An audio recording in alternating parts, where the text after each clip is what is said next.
মার্ক্সবাদী, লেনিনবাদী, বুদ্ধিজীবী, যোদ্ধা, দার্শনিক বদরুদ্দিন উমর সাহেবকে সেলুট জানাচ্ছি, ওকে শ্রদ্ধা জানাচ্ছি। উনি আমাদের জন্য যা রেখে গেছেন তার কোনো তুলনা নাই। 103টি গ্রন্থ লিখে গিয়েছেন। আমি অনুরোধ জানাবো আজকের অনুষ্ঠানের আয়োজকদেরকে, আর বিশেষ করে আমার ছোট ভাই, আমার অত্যন্ত প্রিয় অনুজপ্রতিম ডক্টর ফয়জুল হাকিমকে অনুরোধ জানাবো এই বদরুদ্দিন উমর সাহেবের লেখা এগুলো যেন in the form of a collective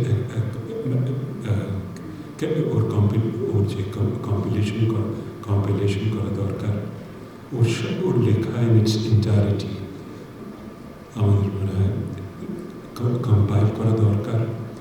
এই যে উনি রেখে গেছেন, আই থিঙ্ক আমি বিশ্বাস করি এগুলো সবসময় প্রাসঙ্গিক থাকবে, যেমন ওগুলো প্রাসঙ্গিক ছিল যখন লিখেছিলেন, আর এখনো যেভাবে ওগুলো প্রাসঙ্গিক আছে, ওর রেলেভেন্স থাকবে বা ওগুলো প্রাসঙ্গিক থাকবে ভবিষ্যতে। আমরা we will look for light